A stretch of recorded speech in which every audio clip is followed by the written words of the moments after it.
I think my cousin was getting married. This is almost 10 years ago now. Ray Titera had to go to a wedding. It was time to dress up.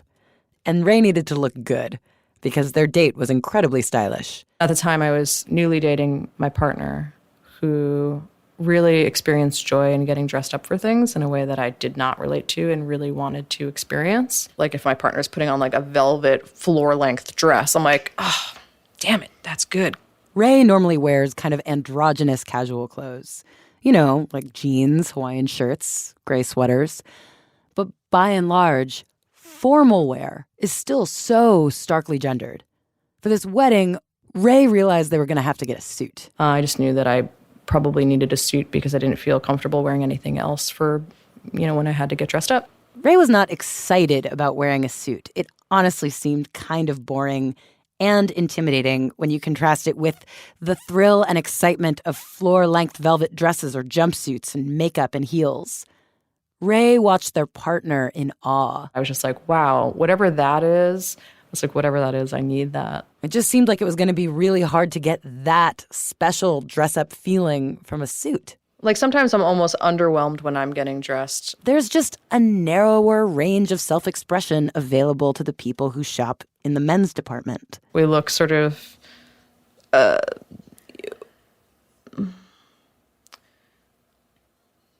plain in a way. Yeah, I wear pants every day and they're the same as the pants I wore yesterday, just like navy pants. And then I feel like plain on the outside and then like a complete freak on the inside. And there's a part of me that is tempted to bring the way I feel into how I actually dress myself. As Ray would find out, expression is possible. It's just that menswear doesn't shout. It whispers. And you have to lean in close to hear it. Articles of Interest, a show about what we wear. Season 2. People don't realize it's fantasy. There's always this thing that you have to work extra hard to get. And that's so good. No one dresses like a king anymore. How do you make money? That's how I make money, love. There are lots of things that we take for granted that would once have been considered luxuries. Listen, I love fashion. Made a whole podcast about it. But for a long time, I did not get menswear. Specifically suits. Like, they are neither useful nor interesting, you know what I mean? The jacket doesn't keep you warm, the tie is just kind of a shitty scarf, the pocket square is a handkerchief you don't use, and yet they all more or less look the same, and that's all men are allowed to wear. You know, during awards season, fashion journalists will highlight the best dressed, and it always includes a bunch of men. You got Brad Pitt, Eddie Murphy, Leo DiCaprio. And for the most part, they're all just wearing tuxes. I mean, it's nice. It's nice. They look nice. But it's a black jacket and black pants. On the red carpet, in this world of infinite possibilities where a woman can come in wearing a swan, these famous guys are lauded for wearing a black jacket and black pants. Menswear is hopelessly boring.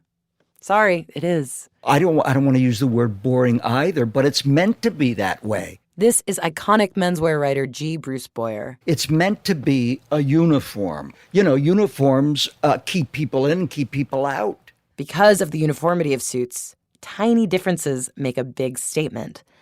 Like, it matters if the threading on the button is a certain color, if you have pleats. Suits quietly, secretly, contain this infinite, ever-shifting world of tiny details. Some are useful, some are purely decorative, but they're all very subtle. These are handmade trousers. The pocket is not on the seam, it's slanted forward, because that way it's easier to get your hand in and out. Oh. See, most people wouldn't notice that. No. But that happens to be an important little detail. An important little detail. An important little detail. Another important little detail, the buttons on the sleeve. If you bought a fancy suit, the buttons are actually functional. So you can actually button the sleeve and unbutton it. You can roll up the sleeve and wash your hands without taking your jacket off. Nice. It's just a little detail. It's a little detail, an important little detail. It's a little detail. Nice. But that's the kind of thing. The suit is an Easter egg hunt for tiny details. Nice. And there's no way you could ever find all the eggs because some of them are hidden very well. You see that? That little tab? Yeah. It's a little tab. It basically keeps your collar from curling up in the heat. That's a very important little detail that nobody will notice except you. Nice. We are not looking at Bruce's closet, although it feels like it. It's kind of my home away from home. We're in a store in the Tribeca neighborhood of Manhattan called The Armory. If I say, I'm going to be in Manhattan today, my wife has said, you're going to stop down at the Armory, aren't you? I said, well, maybe I will. She said, give me your credit cards. The Armory is a shop, but it is also basically a clubhouse for menswear nerds. For gentlemen who understand the little clues that make this otherwise plain-looking clothing very expensive. What makes these ties special? If you're looking from 10 feet away, nothing. It's when you get up close and you notice that this is these things are very subtle, I think. Quality is hard to describe. It comes with experience. And in this way, buying a suit is kind of like ordering a fine wine. The act of purchasing it is itself luxurious because it means you have the time and refinement to learn about what makes a wine good and learn what you like. I mean, what we're talking about is quality in the product, and that's really, to my mind, what luxury is. It's the understanding of quality. In menswear, that understanding of quality invites a degree of machismo. A lot of the fashion nerd guys are all sizing each other up over these little details. Is your pocket slanted? How many vents does your jacket have? How's your pocket square folded? Who made your shoes? It's a blood sport with them. It's a kind of one-upmanship. They're going to size you up right away. Part of me is like, boys, don't make it a competition. It's a blood sport. Although unlike other blood sports like cars or fine wines or whatever dudes can turn into a dick measuring contest, menswear has this strange X factor. Sprezzatura. Sprezzatura. Yes, good. Sprezzatura, Italian, go figure, means a studied carelessness. It's this concept that you're not supposed to look like you put a lot of effort into the way you dress, even though you probably did. Because it's not cool for men to care about how they look. That's the sprezzatura of life. You'll see a guy and you'll say, oh, well, the buttons of his shirt aren't buttoned. He knows that. You're not telling him anything. Real menswear buffs will say, you don't want to look too crisp and clean and buttoned up. Otherwise, you'll look too slick, like you're a butler or something. You gotta give it a little sprezzatura. If his tie is crooked, he put it that way. If he left his sleeve buttons undone, he did that on purpose. He knows that. You're not telling him anything, believe me. The idea he wants to get across to you is that he looks fabulous, and if he cared just a little bit more, if he straightened his tie, if he buttoned his buttons, he would really look terrific. He knows that. It shows a strength held in reserve. And so there's this illusion that well-dressed men are the chosen ones who are just effortlessly elegant. Like either you have the right stuff or you don't. So a lot of men don't really try. Many of them grew up without learning how to shop for clothes, without taking the time to figure out their taste and their bodies.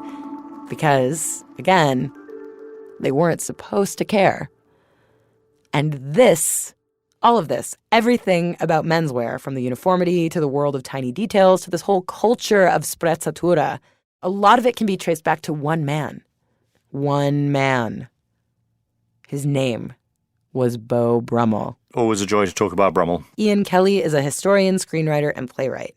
He's also, by the way, an accomplished actor. And yes, I do play Hermione's father in the Harry Potter movies. I think you've instantly undermined whatever academic cred I might have had. No. It's so impressive. Ian Kelly is absolutely a guy with academic cred. This muggle wrote the definitive biography of Beau Brummel, who was bopping around London at the turn of the 19th century. Before Beau, men and women at the highest echelons of the European court systems used to dress in kind of the same way. Everyone had white powdered faces and wigs and big lacy collars and high heels, dripping with rich fabrics and rare gemstones. Everyone, men and women, were decking themselves out elaborately and glamorously. And then there was a massive shift. What fashion historians called the Great Male Renunciation. The Great Male Renunciation. The moment when men's fashion forgoes pretty much forever lace and silk and feathers and wigs and makeup and colour and goes for something quite pared down. And this renunciation, in many ways, started with a Beau. At its simplest, I should say, Beau Brummell is the begetter of the suit. The suit, as we know it, did not exist before Beau Brummell. I know, you thought I was being a reductionist history podcaster when I was like, it all began with one man, but it's really true. Beau Brummell changed everything. Arguably the most important single figure in the whole history of fashion. What Adam Smith was to economics, what Charles Darwin was to biology, Beau Brummell was to fashion. Although unlike other founders of the modern era, Beau was wildly unqualified. He wasn't a fashion designer. He wasn't a tailor. He wasn't even a nobleman. He was, for want of a better word, a celebrity. He was kind of famous for being famous. Today, we would call Beau Brummell an influencer. He was rich, he was funny, he was charming, he was good-looking, hence Beau. Très beau. Beau was his nickname. But before he grew up to be hot, he was born George Brummell in 1778, and his parents were servants. His parents working for Lord North, who used to go down until very recently as the least successful prime minister in British history, now with somewhat stiff competition. But he famously lost the American colonies. Beau's father was Lord North's private secretary and made an unusually large amount of money in that job. It was what was known in the 18th century as peculation, which I think now we'd call embezzlement. And so Beau grew up around wealth. He was accustomed to it. Très, très beau. He went to fancy schools, he knew all the right people, and when his parents died when he was a teenager, he inherited the family fortune. Beau mostly spent his days gambling and going to the theater and just being handsome and witty. Famous initially for being the wittiest man in London. Reading his quotes, I don't know if I would call him witty as much as I would call him mean. To give you an idea, here's a classic Beau Brummell zinger.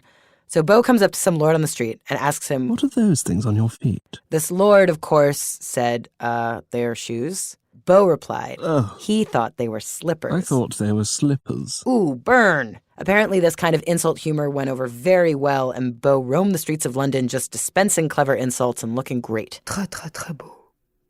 But Beau Brummell's style was shockingly simple. He wore the same thing every single day. A white shirt, a dark jacket, and tan pants. This look was the grandfather of the suit. And as conventional and stuffy as we may think of the suit today, Beau's look was absolutely rebellious and unprecedented. For one thing, pants were pretty wild. That issue of full-length cylinder of cloth from crotch to floor was very unusual before Beau Brummell. Upper-class men used to wear things that kind of looked like shorts, or maybe pedal pushers, with socks or stockings, just these bottoms that had multiple layers and parts to them. But Beau's long, shapely legs were accentuated by one uninterrupted piece of cloth. And Beau's pants were really, really tight. Really tight. Beau required an assistant to get his pants on. There is this fashion in wake of Beau Brummell of wearing punishingly tight, usually rather pale trousers, and indeed in an era when gentlemen did not wear undergarments of any sort for fear of what I believe is known as visible panty line. These early Beau Brummell pants made men look nearly naked, like they were Donald Ducking it. And this was intentional. It was inspired by this widespread obsession with Greco-Roman statuary. A fascination with the art of the ancients, and in particular with sculpture. Think of Jane Austen movies, right? Women around Beau Brummel's time curled their hair and pinned it back low and wore simple white gowns that made them look like statues of Greek goddesses. But Greek and Roman male statues were almost invariably nude, or at least the ones that were considered of artistic import. And the origins of tailoring is born, strangely, in emulation of a sort of a nudity. Tailoring was also an emulation of a military look. The suit jacket was derived from a riding outfit because Beau Brummel had served in the cavalry. The monochrome, the simplicity, has its allusion to military uniform, but also the idea of uniformity. Having a uniform allows people to feel part of some larger cause or part of a club. And so when Beau dressed in the same way every single day, he amassed followers. And they proudly called themselves dandies. Dandy didn't mean how we think of it today. Then it meant edgy and minimal and extremely heterosexual. This manly cohort of men who slavishly followed Beau and dressed just like him. He's the center of a personality cult, really. The dandies of the West End who began dressing in this strict, pared-down, militaristic monochrome. But bear in mind, Beau wasn't dressing like his own country's military. This is, after all, in the wake of the American Revolution. The Brits had fought and lost, wearing their bright red coats with flashy gold buttons and long tails and fancy hats. The rebels, the victorious underdog colonists, were clad in muted blues and grays. Beau was dressing like the rebels. The dress-down issue of Beau Brummel and his friends was sometimes taken as looking in support of or in allusion to American revolutionaries or French revolutionaries, a very dressed down, very, man of the people sort of look. Because the trajectory of what created the suit and what drives fashion forward has always been the need for more democratic, simpler, dressed down, relatable clothes. This is Derek Guy, one of my favorite fashion writers and editor for the website Put This On. If the Brits didn't take over the world, and if Brummel had never lived, would we still have the suit without Brummel? I think undoubtedly yes. The Great Male Renunciation kicked off with Brummel, for sure. The Great Male Renunciation. But Brummel was channeling forces larger than himself, and sentiments that were brewing long before he was born. Think about it. For centuries, Western monarchs and upper-crust courtly people looked like goddamn aliens. Elizabeth I dressed in a silhouette that almost made her look like an insect. She had a very, very narrow corset made out of whale bones. Her garments were made out of wood, baleen, velvet, these kind of like gauzy silks that would float around her head, look like dry ice.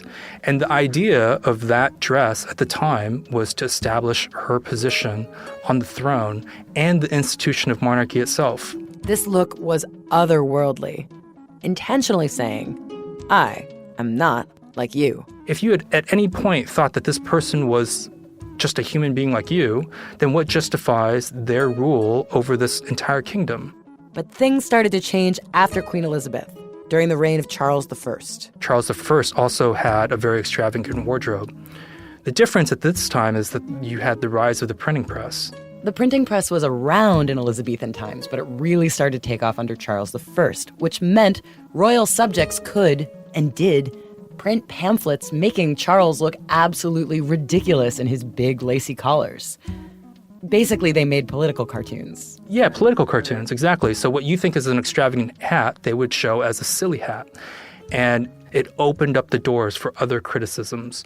When people start criticizing your clothes and they start criticizing your character and your spending habits. Sure enough, Charles's crazy clothes led Parliament to question all the other ways he had mismanaged his funds, which it turned out were manifold. It has to do with the growing ideas of liberalism at the time. How would these people be walking around wearing gold when the merchant class in that society was rising, gaining power, and started questioning, why are you wearing all that stuff? What are you doing with my money? And in this way, men of wealth and power slowly realized it was best to keep their cards close to their vests, to not risk looking ridiculous or frivolous. In the rising tide of liberalism, power and wealth became about restraint and distance. And Brummel's suit fulfilled this desire perfectly, because it was democratic on its surface, but it quietly oozed wealth. If you're not going to rely on bling to establish your status, then it's to do with perfect detail. And the details were various. And the details were expensive. The suit required flawless tailoring, and you had to hire a valet to help you into your tight pants. And Beau started the trend of wearing a crisp white shirt under your jacket. There's an interesting signaling of wealth and privilege through clean white linen. It was impossible to dry clothes in 18th century London without getting them covered in soot. To get white shirts and cravats truly clean, Beau had to send his laundry out to the countryside. So the issue of just having clean white linen is a signifier of wealth and an attention to detail. Men were fascinated by Beau's world of tiny details. And to understand his new way of dressing, actual crowds would gather at Beau's house every morning to watch Beau get ready. Such was his celebrity, people would come to watch him dress. He possibly had some sort of OCD issue in that he took several hours to dress, an hour or more of it naked in front of his assorted friends, including the Prince of Wales. I cannot emphasize how crazy it was that the Prince of Wales was watching Beau Brummel in order to learn how to dress like a commoner, to learn to dress as though he did not care about dressing. The audience watched as Beau famously tied and retied his cravat over and over again until it appeared as though he had just tied it briskly and effortlessly. As one of Beau's dandy followers wrote, "My neckcloth cost me some hours of flurry to make it appear to be tied in a hurry, because real men dress down, and real men don't care." The great male renunciation. Beau's dandyism had a grip on the London scene until 1812, when his insult comedy went a step too far. He publicly insulted the Prince of Wales with the rather fabulous line to a mutual friend of theirs in front of the Prince Regent, "Who's your fat friend?" Who's your fat friend? The Prince of Wales was sensitive about his weight, and this was pretty nasty, even for Beau. He fell out of favor with high society quickly. And then Britain went through a serious recession, and Beau Brummel was in a lot of debt.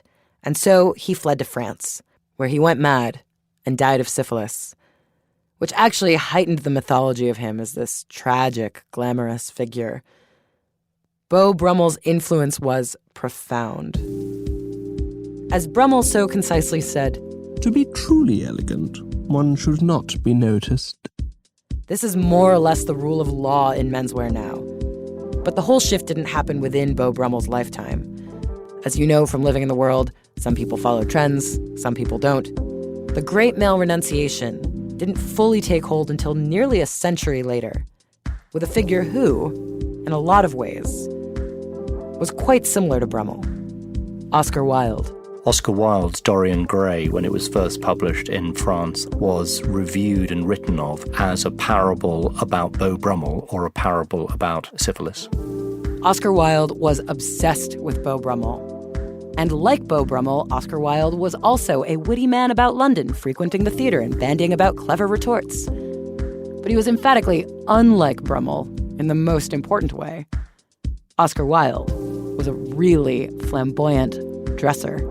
He wore capes, these huge hats, velvet. I mean, he was dressed very extravagantly, and he used at the time clothes as a way to build up his press and character. So when he would go on tours for plays, for example, he would dress up both on stage and in private life, and the press would write about him, which of course helped advertise his plays. Oscar Wilde was suspected of being gay, and then famously was put on trial for it. And he was sent to prison for 2 years for his sexuality. This threw a bucket of cold water on flamboyant dressing. There were real stakes now. If looking like Oscar Wilde could be taken for a crime, why risk it? Derek Guy argues that it was the trial of Oscar Wilde that, in many ways, sealed the fate of the great male renunciation. Maybe it was best to not be noticed, to not care about clothes, so that what you wear doesn't call attention to the way you spend your money or who you're having sex with. Perhaps it was smart for men to dress in gray and blue and black, and to express themselves only in small details. This has been the rule in the West for so long, this mythology seems impossible to break out of. I mean, there was a time on Style Forum, which is an online forum for men who are interested in clothing, where as recently as the late aughts, mid-aughts, where people would routinely post, is it okay for me to wear a pink shirt? Does it make me less manly? That, unfortunately, I think is part of this long shadow of Oscar Wilde's trial and how men are very worried about what an interest in clothing means for how people perceive their manliness. Of course, throughout the history of men's fashion, there have been notable exceptions, like the Peacock Revolution of the 1960s and 70s, when men were in psychedelic patterns and chunky high heels.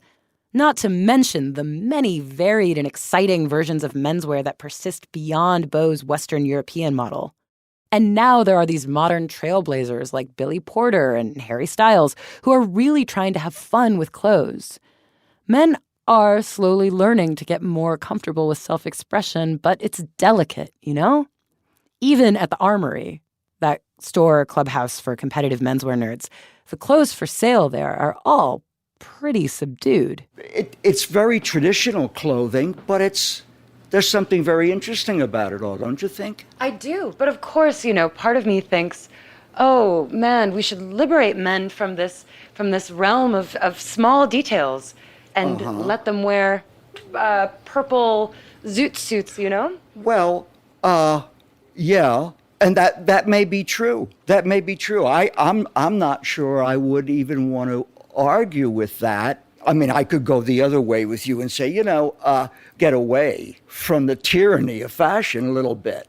I mean, come on, you're going to change your whole silhouette from one season to another?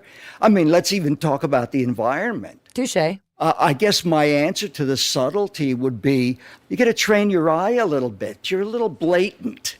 You don't really have to knock me out with the topless, backless, red thing that you're wearing. I get it. Bruce is speaking hypothetically. I was not wearing a topless, backless red thing. But we could have a little subtlety in the dress too, right? So, I mean, I think that kind of thing works both ways, but I wouldn't argue with you about it. No, that's a really good point. Bruce is right.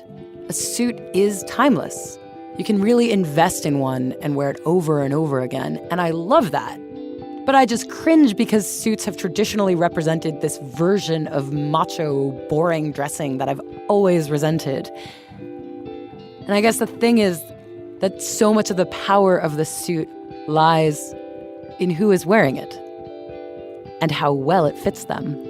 On one hand, yeah, of course, it's the garment of power. But on the other hand, it's just kind of like putting a suit on means that I can tap into that power too if I want. That's Ray Tutera, who had to get dressed up for that wedding 10 years ago.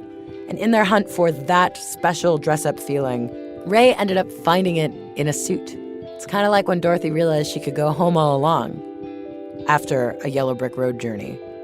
Ray learned about the world of cut and fit and tiny details and has dedicated their life's work to spreading this knowledge around. Can't suits be fun? Oh, they're so fun. Ray is now a partner at Bindle & Keep, a bespoke tailor in Brooklyn whose motto is suits for everybody. Hold on, I'm gonna grab a suit that's beautiful. I'll be right back. Ray is very good at their job and instantly plucked a suit off the rack that fit me perfectly. You think this will fit?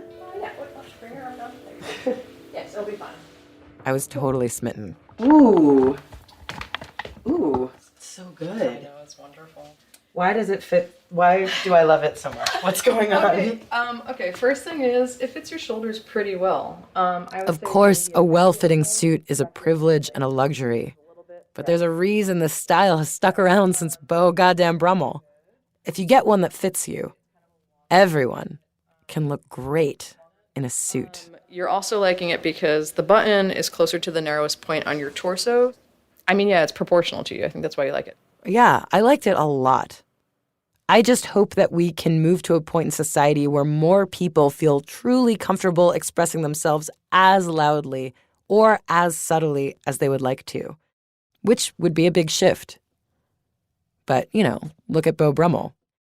It might only take one extremely well-dressed person to change the entire paradigm again.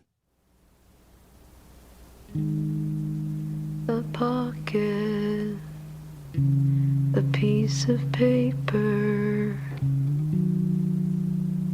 Words from yesterday.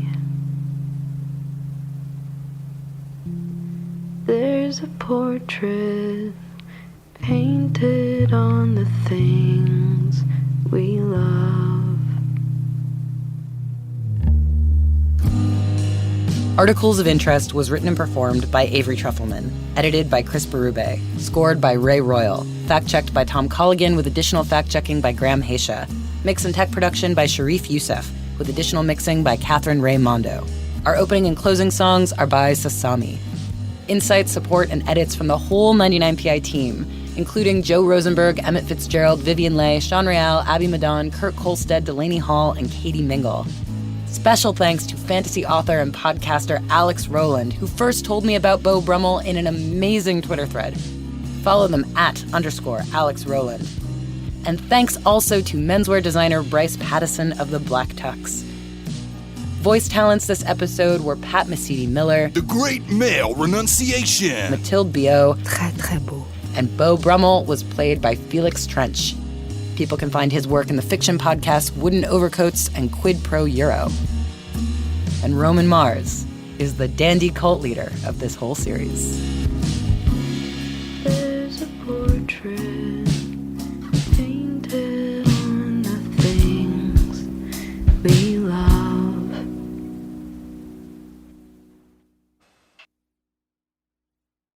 Before the Great Male Renunciation, so many things that we now think of as feminine were once masculine. Like high heels were first worn by men because the heels were useful for riding stirrups. Same thing with diamonds. Like many kind of feminine flourishes, diamonds were actually worn by men before they were worn by women. And author Rochelle Bergstein says that about 40 years ago, the diamond industry tried to get men back into it. They created a series of very hokey ads in the 80s, which are so on the nose. They hired sports stars to say things like, "My diamond makes me feel masculine." This is just protesting a little too much. But then, outside of the industry's purview, something happened which they really didn't anticipate, which was that rappers started wearing diamonds as a symbol of their success. Prominent men of color, of their own accord, injected new life into the diamond industry. On a, fundamental level, it showed guys that wearing gemstones could be cool, that it actually is something aspirational and something that shows off status, which is, of course, what we're all told we're trying to do with our gemstones. But, not all gemstones necessarily. I'm going to sound so white when I say this, but bling meant a specific thing. It didn't mean sapphires or emeralds or opals. Your next articles of interest are diamonds.